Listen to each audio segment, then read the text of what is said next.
हरे कृष्णा, जय श्री राधे। सफला एकादशी अपने नाम के अनुरूप सभी जगह सफलता दिलाने वाली और मनोकामना पूर्ण करने वाली मानी जाती है। इस दिन सुबह स्नान आदि से निवृत्त होकर भगवान विष्णु का ध्यान करते हुए उन्हें पंचामृत से स्नान करवाएं। पंचामृत में दही, दूध, घी, शक्कर और शहद आते हैं। इसके पश्चात गंगा जल से स्नान करवाकर भगवान विष्णु को कुमकुम अक्षत लगाएं।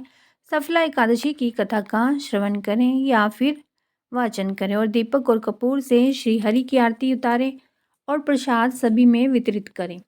भगवान विष्णु के पंचाक्षर मंत्र ओम नमो भगवते वासुदेवाय का यथासंभव तुलसी की माला से जाप करें।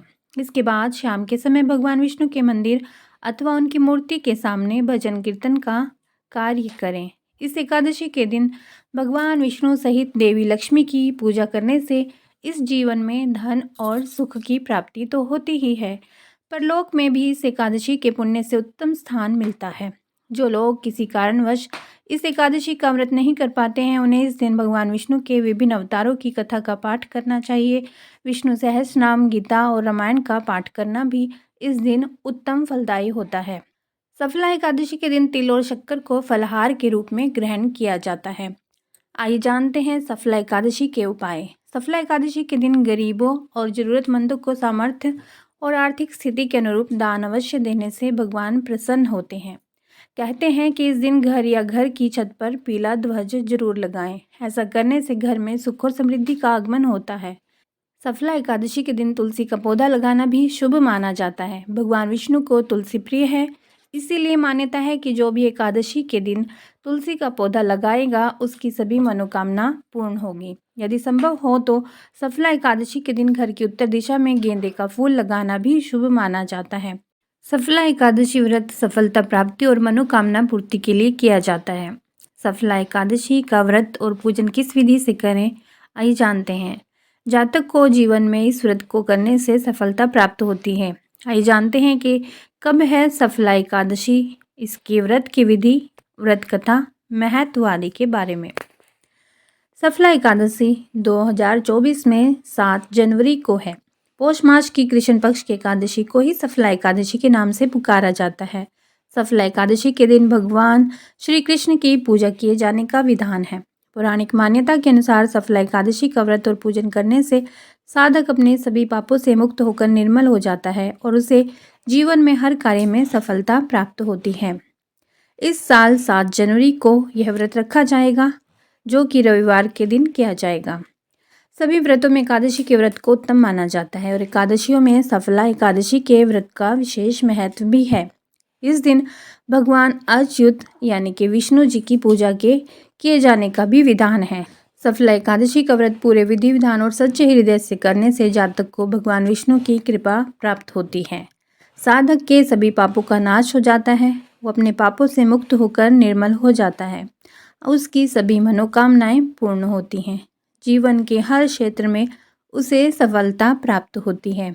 मनुष्य जीवन के सभी सुखों को भोग कर मरण उपरांत मोक्ष को प्राप्त करता है। इस दिन ब्राह्मणों और गरीबों को भोजन कराने और दान करने से महान पुण्य की प्राप्ति होती है। घर परिवार में सुख और शांति आती है, धन समृद्धि में वृद्धि होती है। हिंदू मान्यता के अनुसार सफला एकादशी बहुत ही शुभ फल देने वाली है। इस दिन भजन कीर्तन, व्रत और पूजन करने से जातक को भगवान विष्णु की कृपा दृष्टि प्राप्त होती है। सफला एकादशी का व्रत करने से जातक को अश्वमेघ यज्ञ के समान पुण्य प्राप्त होता है। आइए जानते हैं एकादशी व्रत की विधि। अन्य एकादशी की भांति सफला एकादशी का व्रत भी एक दिन पूर्व यानी कि दशमी तिथि की रात से ही आरंभ हो जाता है। दशमी की रात से ही मनुष्य को ब्रह्मचर्य का पालन करना चाहिए। सफला एकादशी के दिन प्रातःकाल स्नान आदि नित्य कर्मों से निवृत्त होकर व्रती को व्रत का संकल्प लेना चाहिए। व्रत करने वाली यदि स्त्री हो तो वो इस बात का ध्यान रखे कि सिर से स्नान न करें। इस दिन भगवान श्री कृष्ण की पूजा भी किए जाने का विधान है और साथ ही गणेश जी की भी पूजा की जाती है। संकल्प लेने के बाद कलश की स्थापना करके उस पर भगवान विष्णु की प्रतिमा स्थापित करें। अगर उनकी प्रतिमा ना हो तो उनका चित्र भी रख सकते हैं। साथ ही भगवान गणेश जी की प्रतिमा भी स्थापित करें। धूप दीप जलाकर सर्वप्रथम भगवान गणेश जी की पूजा करें। उन्हें रोली चावल से तिलक करें, मोली चढ़ाएं, जनेऊ चढ़ाएं और फल फूल अर्पित करें। फिर भगवान विष्णु जी की प्रतिमा को पंचामृत से स्नान करवाकर चंदन से तिलक करें और नैवेद्य अर्पित करें।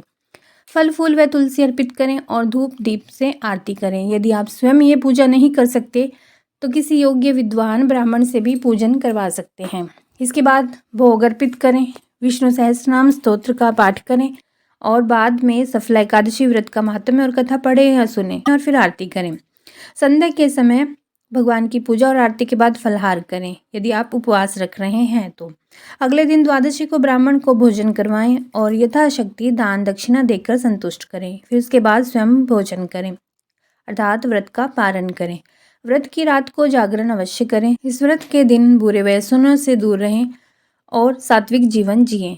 एकादशी व्रत के कुछ नियम भी हैं कि आप भूलकर भी ये काम ना करें। इस दिन स्त्रियां सिर से स्नान न करें अर्थात बाल न धोएं। भोजन में चावल का सेवन न करें। व्रत करने वाले इस दिन ब्रह्मचर्य का पालन करें। मौन रखें या फिर कम बोलें या फिर बिल्कुल भी क्रोध ना करें। अपने आचरण पर नियंत्रण रखें। आइए सुनते हैं सफला एकादशी व्रत की कथा। पौराणिक कथा के अनुसार महिष्मान नाम के एक बहुत ही धर्मात्मा राजा का चंपावती नामक नगर पर राज्य था। उसके 5 पुत्र थे। उनका ज्येष्ठ पुत्र लुम्भक पाप कर्मों में लिप्त एक बहुत दुराचारी इंसान था। वो ईश्वर में भी विश्वास नहीं करता था बल्कि ईश्वर की निंदा करता था।